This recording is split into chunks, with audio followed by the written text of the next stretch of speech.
الحمد لله وكفى والصلاة والسلام على سيد الرسل وخاتم الأنبياء وعلى آله وصحبه وبارك وسلم، خصوصا على خلفائه الراشدين المهديين إلى يوم القيامة. أما بعد، فأعوذ بالله من الشيطان الرجيم. بسم الله الرحمن الرحيم. والفجر وليال عشر والشفع والوتر والليل إذا يسر هل في ذلك قسم لذي حجر. صدق الله العظيم وصدق رسوله النبي الكريم، ونحن على ذلك لمن الشاهدين والشاكرين، والحمد لله رب العالمين.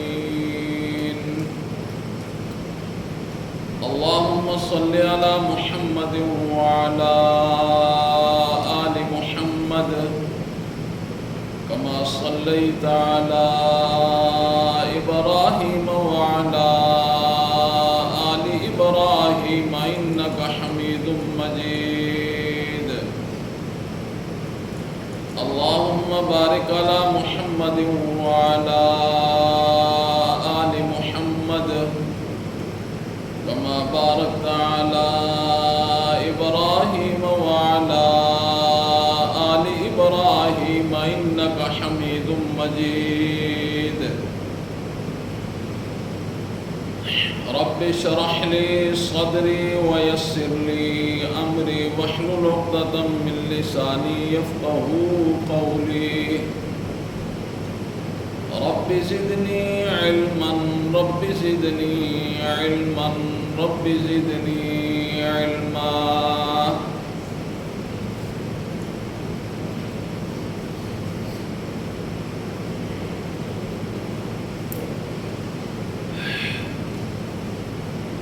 سورہ فجر کی ابتدائی آیات آج کے اس خطبے میں تلاوت کی ہیں. اللہ رب العزت کی بارگاہ میں انتہائی عجز و انکساری کے ساتھ استدعا ہے کہ خالق ارض و سما ان آیات کی روشنی میں کما حق ہو گفتگو کرنے کی توفیق نصیب فرمائے. وبعدہ ہم سب کو قرآن و سنت کے عین مطابق زندگی بسر کرنے کی توفیق نصیب فرمائے.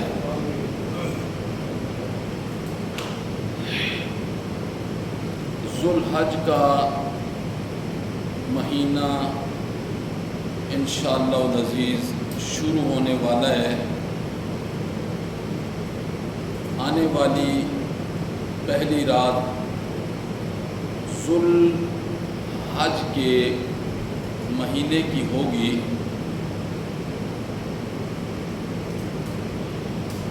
ذوالحج کا مہینہ یہ عظمتوں سے اور رحمتوں سے اس کے پہلے 10 دن بھرپور ہے، اور یہ بہت عظیم مہینہ ہے. یکم ذوالحج سے لے کر 10 ذوالحج تک یہ 10 راتیں ہیں،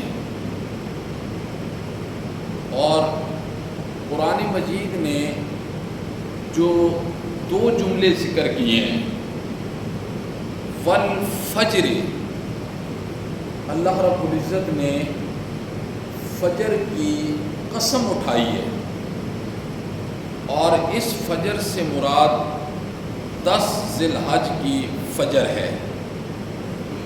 اور پھر اللہ نے دوسری قسم اٹھائی، وَلَيَالٍ عَشْرٍ، مجھے قسم ہے 10 راتوں کی۔ اللہ رب العزت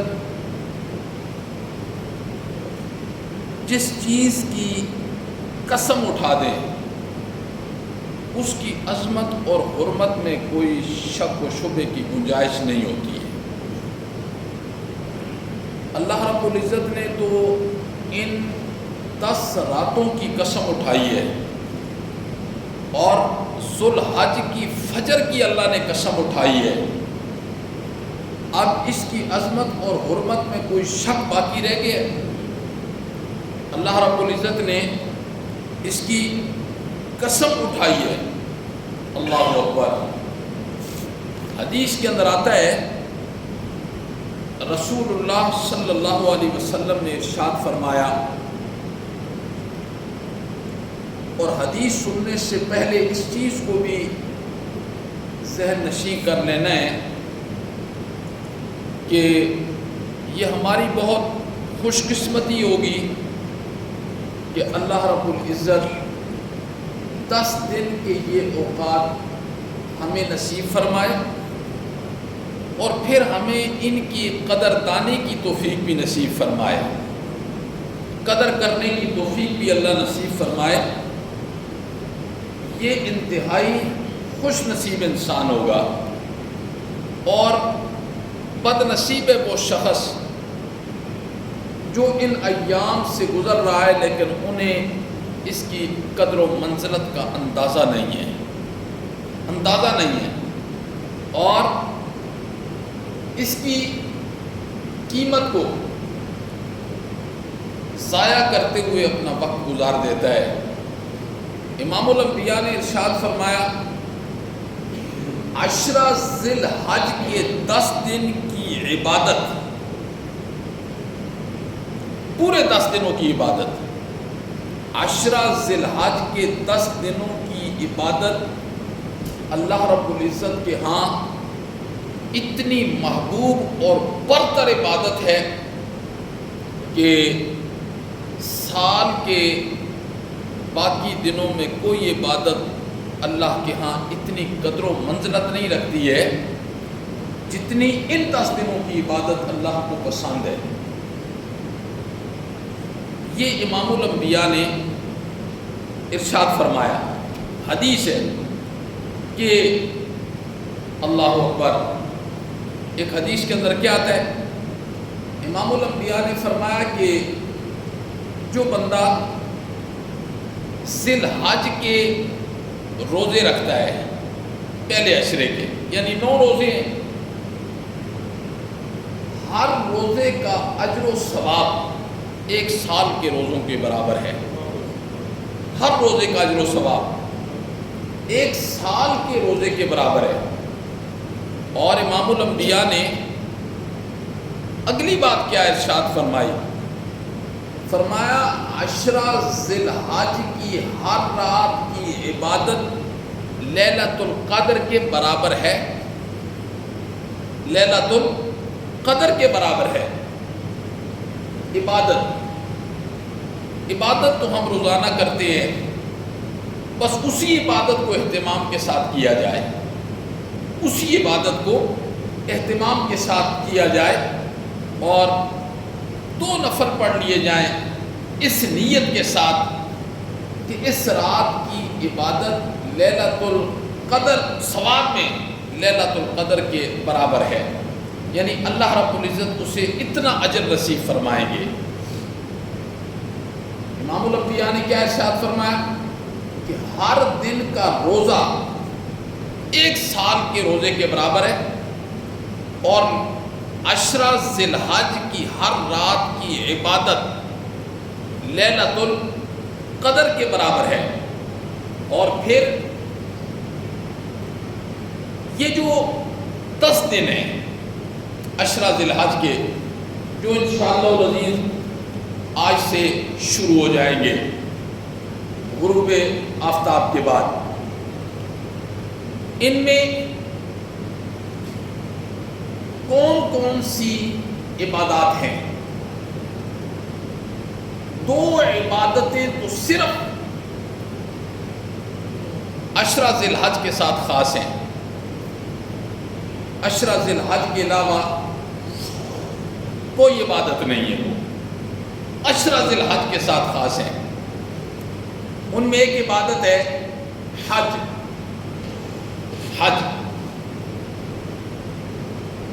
اللہ رب العزت نے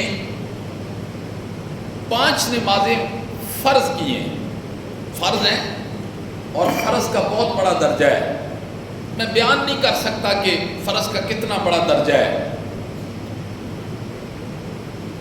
عام دنوں میں جب بندہ چاہے، جب اس کی مرضی ہے، فرائض کے علاوہ نفل بھی پڑھ سکتا ہے. عام دنوں میں فرائض کے علاوہ نفل بھی پڑھ سکتا ہے، جس وقت اس کا جی چاہے پڑھ سکتا ہے. اسی طریقے سے رمضان کے روزے فرض ہیں. رمضان کے علاوہ جب بندہ چاہے نفلی روزہ رکھ سکتا ہے، وہ نفلی عبادت بن جائے گی. لیکن یہ کبھی آپ نے سنا ہے کہ حج کے ایام کے علاوہ کوئی بندہ یہ کہے جی میں نفلی حج کر رہا ہوں؟ یہ ہو سکتا ہے؟ یہ نہیں سنا آپ نے. 2 عبادتیں اللہ رب العزت نے اس لیے ان ایام کی عظمت اور فضیلت اللہ کے ہاں بہت ہے. کیوں کہ ان ایام کے اندر 2 عبادتیں ایسی ہیں جو اللہ رب العزت نے انہی دنوں کے ساتھ خاص کر دی ہیں. ان کے علاوہ وہ عبادتیں ہو ہی نہیں سکتی ہیں. ان میں ایک حج ہے. حج انہی دنوں کے ساتھ خاص ہے. اگر ایک بندہ ہے اس نے فرض حج کر لیا ہے، اگر وہ اب چاہتا ہے نا کہ میں نفلی حج کروں تو وہ انہی دنوں کے اندر ہی کرے گا، انہی دنوں کے اندر کرے گا. ان دنوں کے علاوہ آپ نے کبھی سنا ہے کوئی بندہ یہ کہے کہ میں نفلی حج کرنے جا رہا ہوں؟ وہ انہی دنوں کے ساتھ خاص ہے. فرض بھی انہی دنوں کے ساتھ خاص ہے، اور اگر نفلی حج کو کرے گا تو انہی دنوں کے ساتھ خاص ہے. دوسری عبادات اس سے مختلف ہیں. آپ فرض نماز کے علاوہ جب چاہیں نفل پڑھ سکتے ہیں. فرض روزوں کے علاوہ جب چاہیں نفلی روزہ رکھ سکتے ہیں. تو ایسا نہیں ہو سکتا کہ آپ حج کے ایام کے علاوہ آپ یہ کہیں کہ جی میں نفلی حج کر رہا ہوں. ایسے نہیں ہوگا. تو عشرہ ذی الحج کی جو ایک عبادت ہے وہ ہے حج، جو انہی دنوں کے ساتھ خاص ہے. اور اسی طریقے سے عشرہ ذی الحج کی جو دوسری عبادت ہے وہ کیا ہے؟ قربانی. وہ کیا ہے؟ قربانی. اور وہ بھی کس کے ساتھ خاص ہے؟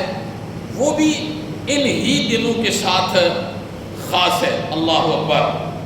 اور قربانی کے 3 دن ہیں، 10، 11 اور 12.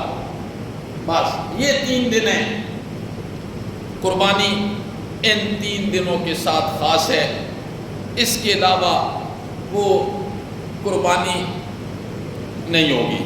جانور کا ذبح کرنا تو ہوگا، لیکن کیا ہے؟ قربانی جو ہے اس کے علاوہ نہیں ہوگی.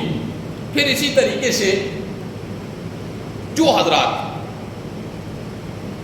قربانی کرنے کا ارادہ رکھتے ہیں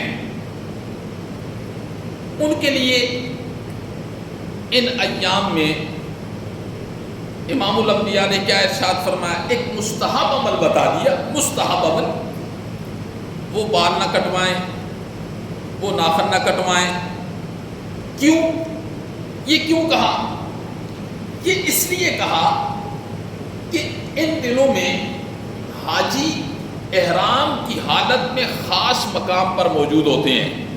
اطراف دنیا سے حاجی احرام کی حالت میں خاص مقام پر موجود ہوتے ہیں، اور احرام کی حالت میں حاجی پر اللہ رب العزت نے کچھ پابندیاں عائد کر دی ہیں کہ احرام کی حالت میں وہ یہ نہیں کر سکتے. ان میں ایک چیز کیا ہے؟ ناخنوں کا کاٹنا، بال کا کاٹنا. یہ اللہ رب العزت نے احرام کی حالت میں منع فرما دیا. تو عام جو لوگ قربانی کا ارادہ رکھتے ہیں ان کے لیے امام الانبیاء نے استحباب کے درجے میں یہ حکم دے دیا کہ تم بھی یہ بال اور ناخن نہ کٹواؤ. کیوں؟ اس لیے کہ تمہاری ان کے ساتھ مشابہت ہو جائے، اور جو اللہ رب العزت کی رحمتیں ان پر برس رہی ہیں نا، ان کا کچھ حصہ انہیں بھی مل جائے، ان کا کچھ حصہ انہیں بھی مل جائے. اور یہ استحباب کا درجہ ہے. ان 10 دنوں میں ایک عبادت یہ ہے، یہ بھی عبادت ہے جو لوگ قربانی کا ارادہ رکھتے ہیں کہ وہ کیا کریں، بال اور ناخن نہ کٹوائیں. اور ایک عبادت کیا ہے؟ ایک عبادت امام الانبیاء نے فرمایا عرفہ کے دن کا روزہ رکھنا، یہ بھی عبادت ہے. کیوں؟ اس لیے کہ وہاں حاجی عرفات کے میدان میں یہ عمل کرتے ہیں احرام کے ساتھ. تو جو عرفہ کا روزہ رکھے گا اللہ رب العزت اسے بھی اس رحمت کا کچھ حصہ عطا فرما دیں گے. اور امام الانبیاء نے کیا ارشاد فرمایا؟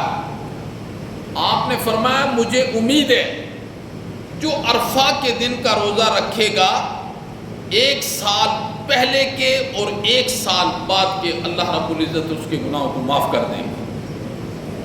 اللہ اکبر. تو عشرہ ذی الحج یہ بہت عظیم عشرہ ہے جس کی اللہ رب العزت نے قسمیں اٹھا کر یقین دہانی کروائی.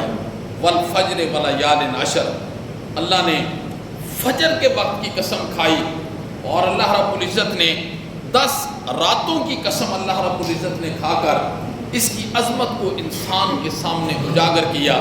اللہ نے فرمایا یہ اتنے عظیم ایام ہیں کہ میں نے ان ایام کے اندر 2 عبادتوں کو خاص کر دیا ہے جو پورا سال کے کسی بھی دن وہ عبادت نہیں ہوگی. وہ پکنک تو ہوگی، سیر تو ہوگی، لیکن عبادت نہیں ہوگی. یہ چیز آپ اپنے ذہن میں پیوست کر لیں کہ 2 عبادتیں، ایک حج کی عبادت ہے اور ایک قربانی کی عبادت ہے، اللہ رب العزت نے ان دنوں کے ساتھ خاص کر دی ہے. ایک عبادت اس کی وہ تکبیرات تشریق ہیں. تکبیرات تشریق جو کس دن کی فجر کو شروع ہوتی ہیں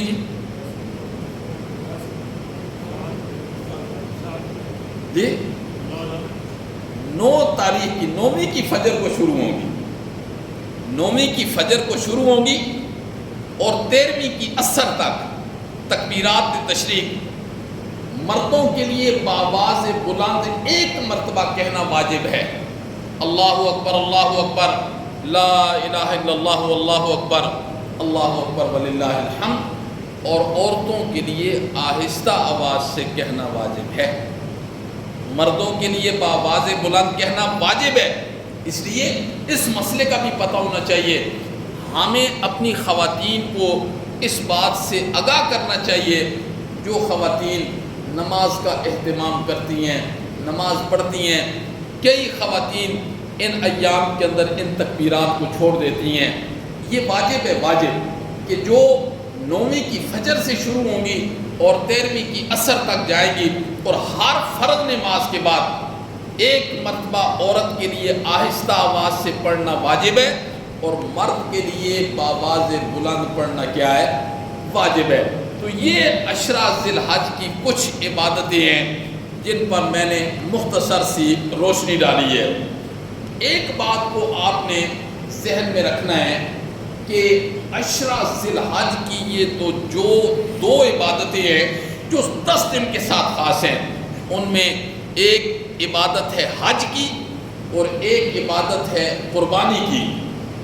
ان دونوں عبادتوں کے ذریعے اللہ رب العزت ایک ایک انسان کی تربیت فرما رہے ہیں۔ آخر یہ حکم اللہ نے ویسے دے دیے اور ان ایام کے اندر خاص کر دیے، ان کا مطلب کیا ہے کہ حج اور قربانی کا جو عمل ہے اور ان ایام کے ساتھ خاص ہے، اللہ رب العزت اپنے ایک ایک بندے کی تربیت فرما رہے ہیں۔ تربیت کیا فرما رہے ہیں؟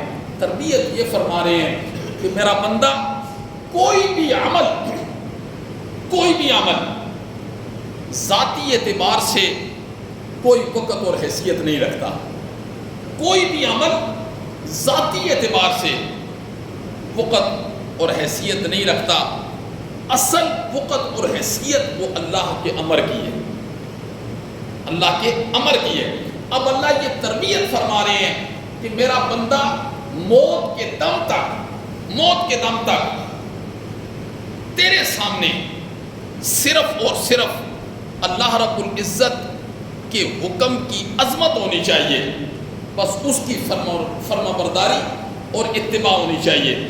حج اور قربانی کے ذریعے سے اللہ رب العزت ہر بندے کی تربیت فرما رہے ہیں، ہر بندے کو ٹریننگ دے رہے ہیں کہ کسی بھی عمل کی کوئی ذاتی حیثیت نہیں ہوتی ہے، اصل حیثیت کس کی ہوتی ہے؟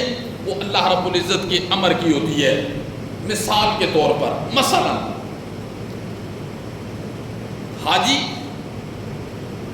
میدان عرفات میں جاتے ہیں، منا میں جاتے ہیں، وہاں انہوں نے مغرب عشاء اور فجر کی نماز پڑھنی ہے اور پھر وہاں سے عرفات کی طرف نکل جانا ہے۔ وہاں کیا ہے؟ زور ہے، عصر ہے، جو ہی غروب کا وقت ہوگا غروب ہو جائے گا، پھر وہاں سے اللہ کا امر آ گیا کہ اب نکل جائیں۔ اور وقوف عرفہ میں ہوتا کیا ہے؟ ہر ایک نے چٹائی پکڑی ہوتی ہے، بس وہاں چٹائی ڈال کر بیٹھ جاتے ہیں، ذکر و اذکار کرتے ہیں، اللہ کی عبادت کرتے ہیں، جی کوئی گپ شپ میں مصروف ہوتے ہیں۔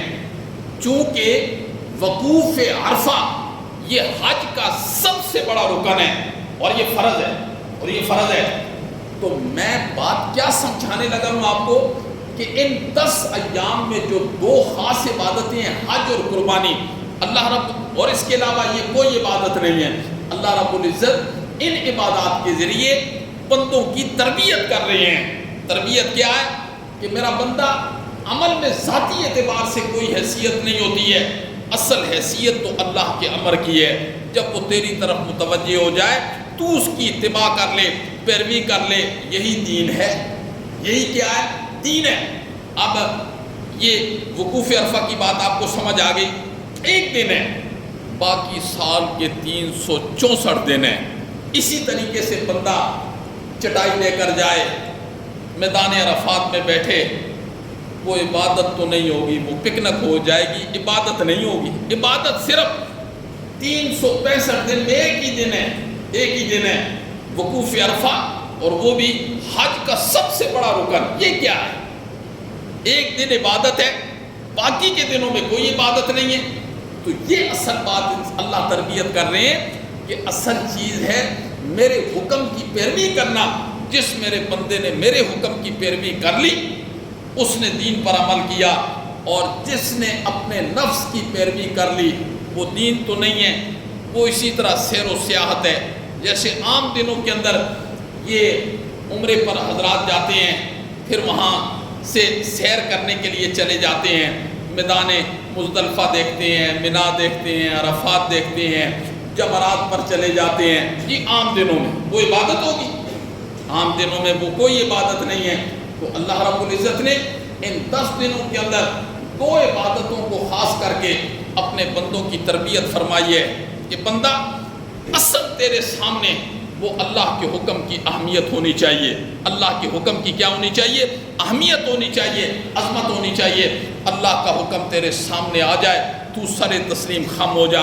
یہی اطاعت ہے، یہی فرما برداری ہے، یہی اطیع اللہ و اطیع الرسول ہے۔ یہی اطیع اللہ قرآن بار بار کہہ رہا ہے، اطیع اللہ و اطیع الرسول، اللہ اور اس کے رسول کی کیا کرو؟ اطاعت کرو۔ اللہ اکبر۔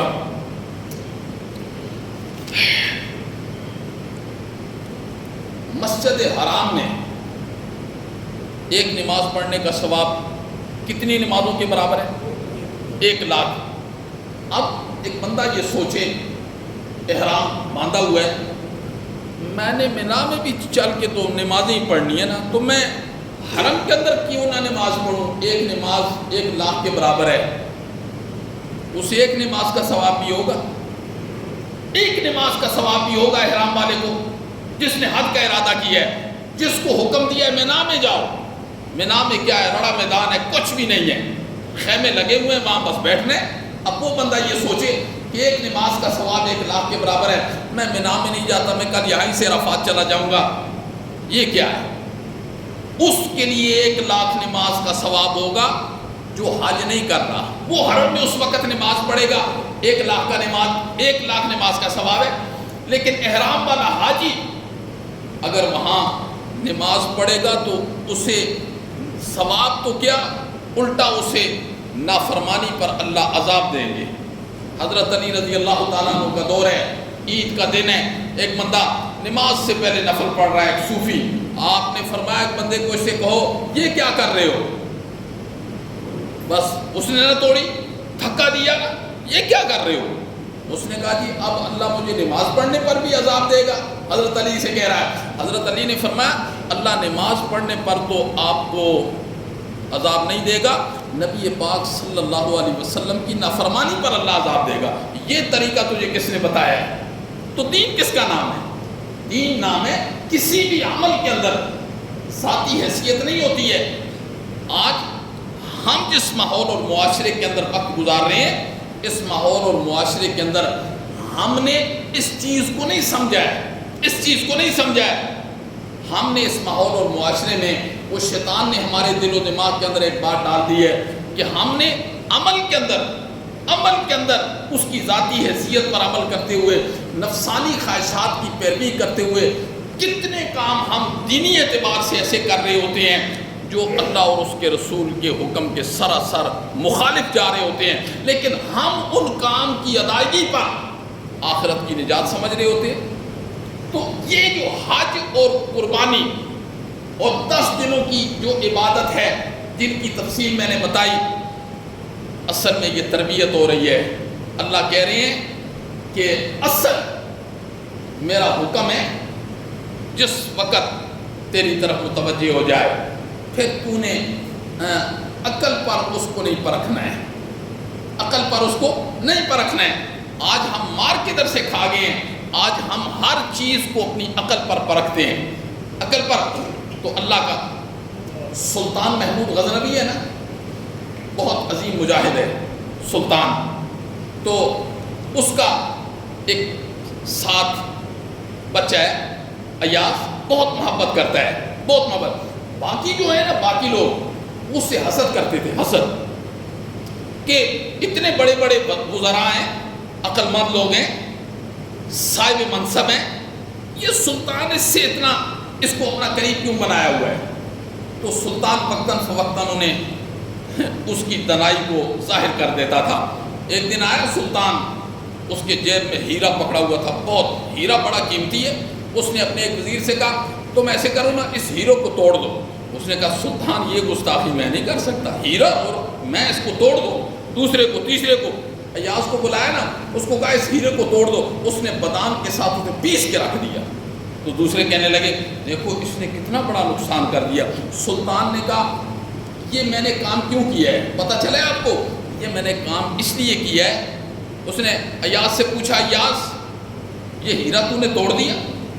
تو ایاز نے کیا جواب دیا؟ اس نے کہا سلطان میرے سامنے 2 چیزیں تھیں، میرے سامنے کتنی چیزیں تھیں؟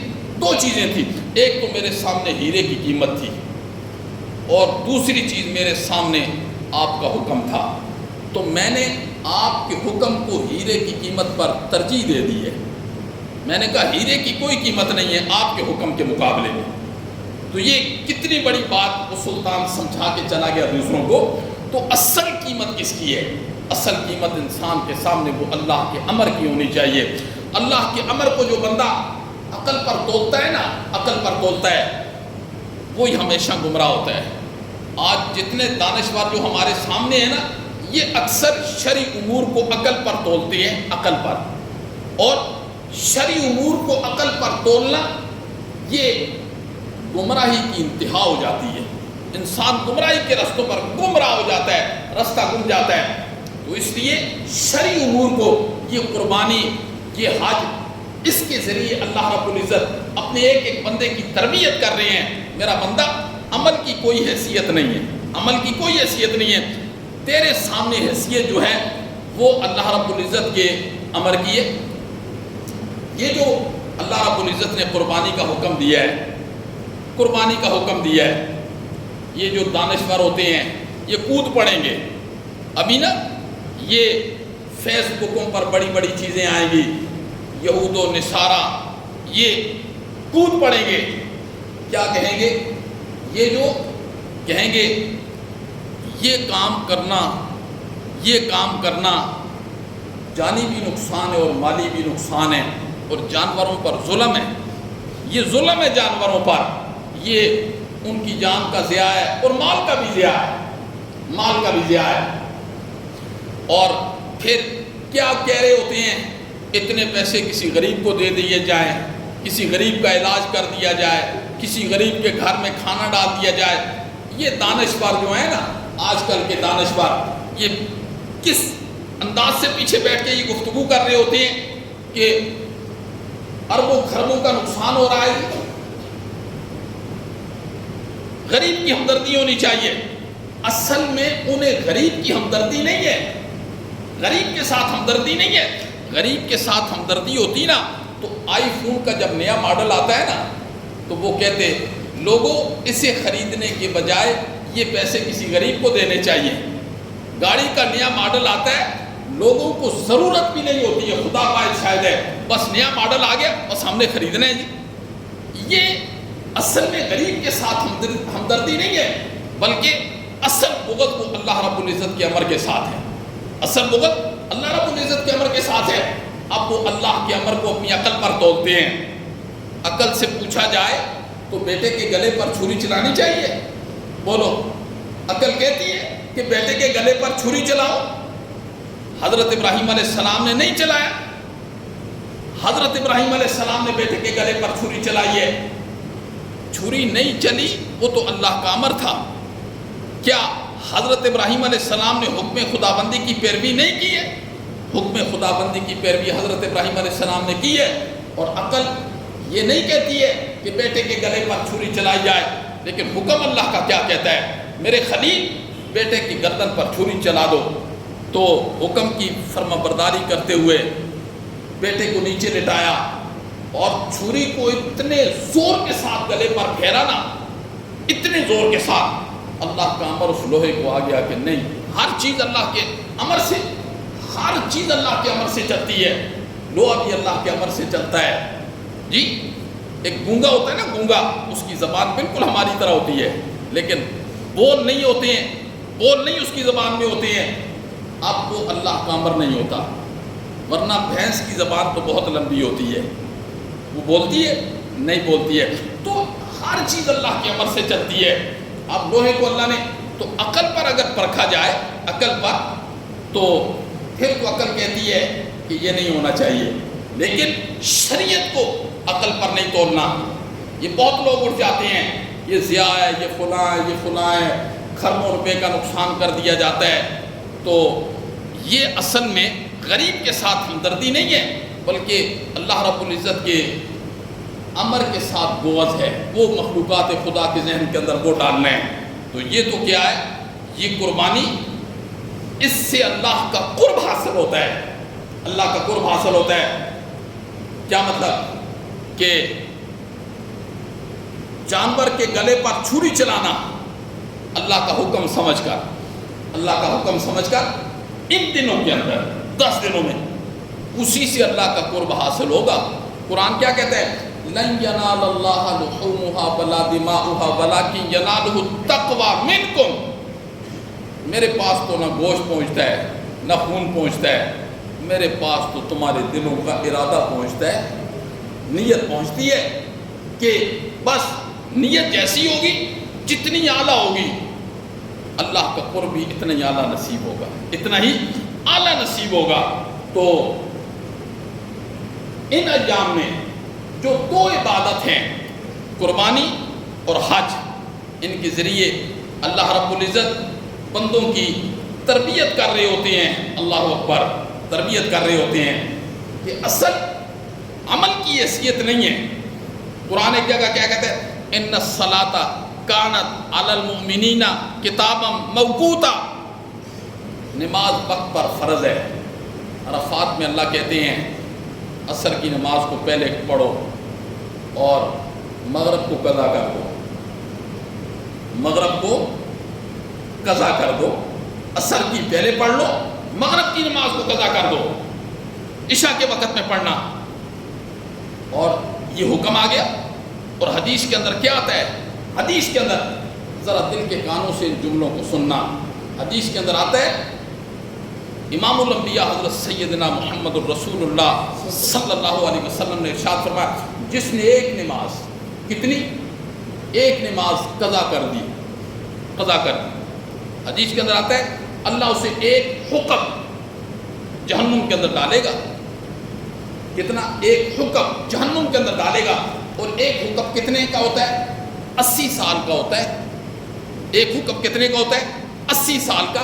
اور ایک سال کتنے ایام کا ہوتا ہے؟ 365 دن کا۔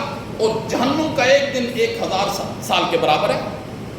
اب حساب لگا دیں، آپ کے کمپیوٹر بھی حساب کرنا چھوڑ دیں گے، 1000 سال کے برابر جہنم کا ایک دن ہے۔ جی قرآن کیا کہتا ہے؟ ان الصلاۃ کانت علی المؤمنین کتابا موقوتا، میں نے مومنوں پر وقت پر نماز فرض کر دی ہے۔ کتنے لوگ ہیں بھائی؟ قضا کی تو بڑی دور کی بات ہے، ادا کتنے کرتے ہیں روزانہ؟ ادا کتنے کرتے ہیں؟ قضا کس نے پڑھنی ہے؟ وقت پر ادائی کوئی نہیں کرتا تو قضا کون پڑھے گا؟ لیکن یہ ایک مسئلہ ہے حدیث کا جو آپ کے دل و دماغ کے اندر ہونا چاہیے۔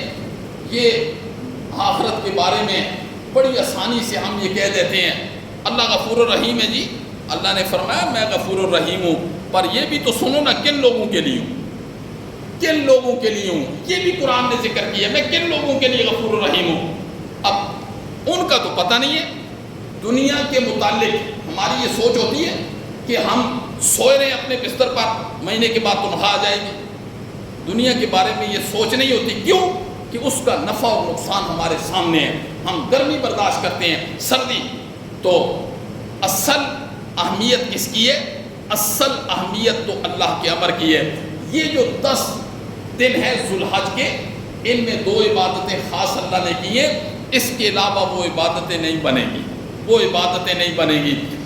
حج بھی ان دنوں کے علاوہ نہیں ہو سکتا ہے، قربانی بھی ان دنوں کے علاوہ نہیں ہو سکتی ہے۔ گوشت تو آپ کھائیں گے، حالانکہ اسی طریقے سے کھانا ہے جس میں قربانی ہے، لیکن وہ قربانی نہیں ہوگی۔ اور ان دنوں کے اندر جانور کے گلے پر چھری چلانا، اس سے اللہ کا قرب حاصل ہوتا ہے، اللہ کا قرب۔ اور امام الانبیاء نے فرمایا جو بندہ قربانی کی سکت رکھتا ہے، سکت رکھتا ہے اور قربانی نہ کرے، اسے چاہیے کہ وہ ہماری عیدگاہ کی طرف نہ آئے، اس کا آنا نہ آنا برابر ہی ہے۔ اسے چاہیے کہ وہ ہماری عیدگاہوں کی طرف نہ آئے، اللہ کا حکم اس کی طرف متوجہ ہوا ہے، اسے فکر ہی کوئی بھی نہیں ہے۔ حالانکہ کتنے بڑے بڑے نقصان سال کے اندر ہو جاتے ہیں، لیکن یہاں 20-25-30 ہزار کی بات آتی ہے تو 500 مسئلے لوگ پوچھنا شروع کر دیتے ہیں۔ پورا سال میں اللہ رب العزت جس انسان کو دے رہا ہے نا، انشاءاللہ العزیز پوری محبت کے ساتھ جب وہ اللہ کے حکم کو سینے کے ساتھ لگائے گا نا، یہ کیسے ہو سکتا ہے کہ بندہ اللہ کا ہو اور اللہ اسے پھر تنہا چھوڑ دے؟ یہ ہو نہیں سکتا، یہ ہو نہیں سکتا۔ شرط یہ ہے کہ اس خول میں آ کر اسے دیکھنا پڑتا ہے، خول سے باہر نہیں پتہ چلتا۔ اللہ نے فرمایا من کان للہ کان اللہ لہ، جو اللہ کا ہوتا ہے اللہ اس کا ہو جاتا ہے۔ یہ تو قرآن ہے نا، اللہ نے فرمایا جو اللہ کا ہوتا ہے۔ تو باقی شیطان ہر طرف سے پرفتن دور ہے نا، پرفتن دور ہے، خدا باعث شاہد ہے۔ سب سے بڑا دجالی یہ جو نیٹ ورک ہمارے ہاتھ میں ہے، اس نے انسانوں کے مومنین کے ایمان کی دھجیاں اڑا کے رکھ دی ہیں. بس جتنا ہو سکے اس سے دور رہا کریں, ضرورت کے اعتبار سے استعمال کر لیا کریں, ورنہ یقین جانیے جو بندہ بڑے بڑے لوگ سیکولر لوگ قسم کے بے دین قسم کے لوگ بیٹھے ہوئے ہیں اور گمراہی کا دور ہے اور لوگ کیسے گمراہ ہو رہے ہیں. تو اللہ رب العزت ان ایام میں حج اور قربانی کے ذریعے سے بندوں کی تربیت کر رہے ہوتے ہیں کہ میرے بندوں اصل عمل کی حیثیت نہیں ہے, عمل کی حیثیت نہیں ہے, اصل تو اللہ رب العزت کے امر کی حیثیت ہے. قرآن کہتا ہے وَلَا تَمْشِ فِي الْأَرْضِ مَرَحًا, اور زمین پر اکڑ کر نہ چلو. یہ متکبرین کی بری خصلت ہے. لیکن جب ہم جاتے ہیں عمرے کے لیے, حج کے لیے طواف کرتے ہیں, اللہ نے فرمایا پہلے 3 چکر اکڑ کر کرنے ہیں, اکڑ کر چلنا ہے. مولا ایک طرف تو کہہ رہا ہے وَلَا تَمْشِ فِي الْأَرْضِ مَرَحًا, دوسری طرف کہہ رہا ہے اللہ نے فرمایا اس کے باہر میرا یہ حکم ہے, اب یہاں میرا یہ حکم آ گیا, اصل تو میرے حکم کی پیروی کرنی ہے. اللہ اکبر. ہمیں یہ چیز سمجھ آ جائے نا, ابھی تک ہمیں یہ سمجھ نہیں آئی ہے خدا بادشاہی ہے کہ اللہ کا امر کیا ہوتا ہے, اس کی عظمت کیا ہوتی ہے, اس کا مقام کیا ہوتا ہے. ایک بوس کا امر جب ہمارے سامنے آتا ہے نا تو رات نیند اڑ جاتی ہے. ایک بوس ہوتا ہے نا, کمزور ہے, وہ کمزور ہے, لیکن اگر کوئی آرڈر کر دیتے ہیں نا, آرڈر, ہم اس کے سامنے نو سر نہیں کہہ سکتے ہیں. یہ اللہ کا امر اتنا مظلوم ہے کہ ہمارے کان میں جوں تک نہیں رینگتی ہے اللہ کے امر کو. جو اللہ کے امر کو اپنی زندگی میں حیثیت دے گا نا, موت کے بعد اللہ بھی اسے حیثیت دے گا. جس نے اللہ کے امر کو اپنی زندگی سے بے حیثیت کر دیا نا, تو قرآن کہتا ہے اللہ بھی اسے بے حیثیت کر دے گا موت کے بعد. بس یہی چیز آپ نے سمجھنی ہے کہ زندگی کے اندر یہ جو اللہ رب العزت 10 دنوں میں قربانی اور حج کا حکم دیا ہے, اس میں ہماری تربیت کی ہے کہ پورا سال آپ نے اصل جو حیثیت دینی ہے وہ اللہ کے امر کو دینی ہے. جس نے اللہ کے امر کو, وہ کیا ہے, اطیع اللہ و اطیع الرسول, جس سے آج ہمارا معاشرہ خالی ہے, خالی ہے. آج ہمارے معاشرے کی جو عبادات ہیں نا, یہ نفسانی خواہشات کے تحت جو ہمیں نظر آتی ہیں, کیا ان کا حکم دیا ہے؟ اور جب ہم لوگوں کو یہ بتاتے ہیں کہ بھائی یہ قرآن اور سنت کے خلاف ہے, اس وقت لوگوں کا غضب کیا ہوتا ہے, غصہ کیا ہوتا ہے کہ یہ کون ہوتا ہے ہمیں روکنے والا. میری کیا مجال ہے کہ میں آپ کو روکوں؟ بھائی یہ اللہ کے نبی نے کہا ہے کہ نہیں کرنا ایسے, نہیں کرنا ایسے. تو اللہ رب العزت ہمیں اپنے حکم کی عظمت اور اہمیت اور اس کی قدردانی کرنے کی توفیق نصیب فرمائے. اور جس نے قدردانی کر لی نا, انشاءاللہ اللہ اس کی بھی قدر کرے گا. وما علینا الا البلاغ.